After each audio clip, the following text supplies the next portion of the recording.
Hi there, welcome back to the playlist, or welcome to the playlist if you're just joining. In this section of the playlist, in this video, we're going to be looking at networking on LinkedIn. Probably the most useful part of the site. How to find people, how to grow your network, how to actually make those initial steps, those initial approaches. The reason LinkedIn is so useful for this is just the sheer number of people on there. Like I said in the first section of the playlist, nearly 1 billion, over 900 million members. So that's a lot of people to connect with, and because of how connected we are, you would be amazed how many people you have access to because of this, how many people you can reach out to, get in front of, and have really useful conversations with. And you never know, because of that, what opportunities that might actually lead to. Now, the way LinkedIn is set up, there are 3 different types of connections. The first connections are people you directly are connected with, people who you know. Second, think about it as friends of friends, someone who you have someone in common with. You're not, however, connected. And then the third level of connection is everybody else. Now, you can connect with any of these. It's not really important. This is just what you see when you actually use the app or the website. Now, there is a certain level of etiquette when you are connecting with people. You can connect to anyone. So just because someone is a third level connection doesn't mean you can't connect to them. That's absolutely fine.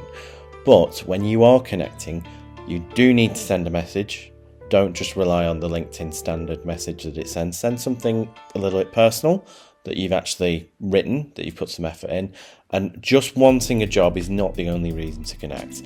That generally puts people's backs up. What you want to do is approach with the idea that you want to learn from this person, whatever that might be, whether it's what they look for when they're recruiting people, what the industry does when it's recruiting people, how it works, that kind of thing. So approach when you're connecting with a more open mind than I just want a job. And don't be afraid of just waiting for a response. People not responding is absolutely normal, and actually the most active time for the LinkedIn site is around about 7 o'clock on a Sunday night. So don't worry too much about, I've not heard back, because they might just not have looked at their profile, and that's absolutely normal.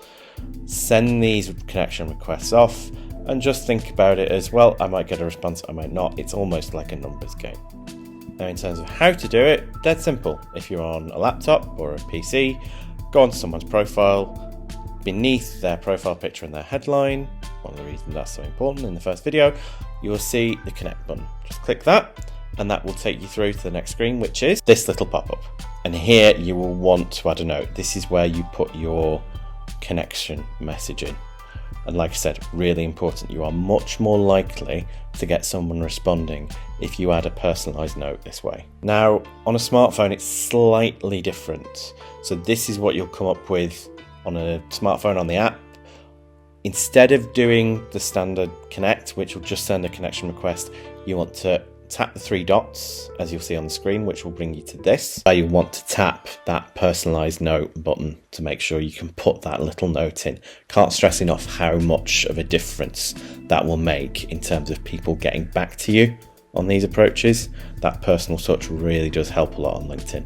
You are limited in terms of how long that connection note can be, so something as simple as this would be absolutely fine. Hi, I'm X, studying X at University of Manchester, saw your profile, really interested in your career journey. If you have a few minutes, I'd appreciate a chat. Maybe you say something along the lines of, can I ask your advice? That is really nice. It does a few things. First, introduce yourself, obviously, but it asks for something that's easy for them to give. If you ask straight away for a job, they can say, no, sorry, we don't have anything at the moment. And that's the end of the conversation. This keeps it open. And especially if you ask for that advice, you're making someone feel quite good. Because, all right, I'm important enough for someone to come to me for advice. It's a bit of a psychological trick, but it can help quite a bit. Another example might be something like this, where maybe you've met them at a careers fair or another event. Just mentioning that and saying something like this, I'd be really keen to learn more about your career path. Dead simple, really personal, and makes them far more likely to say, yeah, sure, why not? Which brings me to how to find these people, and a really useful tool is the alumni search on LinkedIn. As a student at Manchester or former student at Manchester, you have access to everybody that has studied at Manchester and who's on LinkedIn.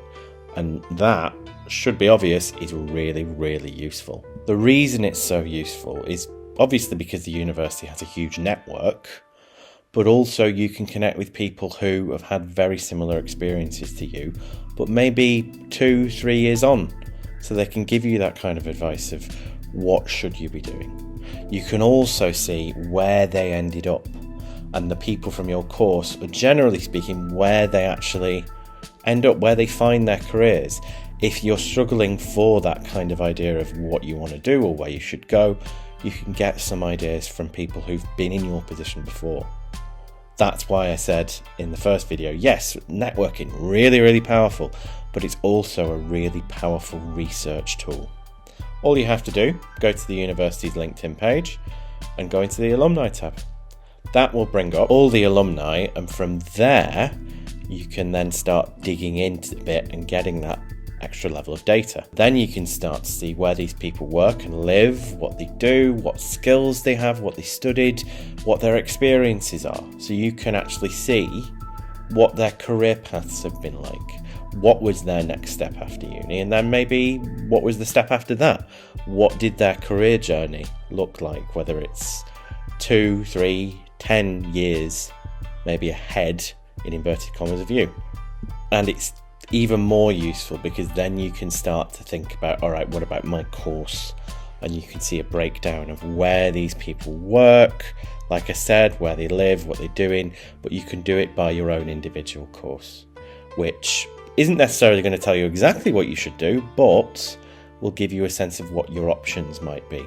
What did most people do? Or is there a particular possibility of one career path over another? And it will just give you maybe some ideas, like I said, but maybe a bit of reassurance or just a bit of a sense of what's achievable, what's possible, what you should be looking at.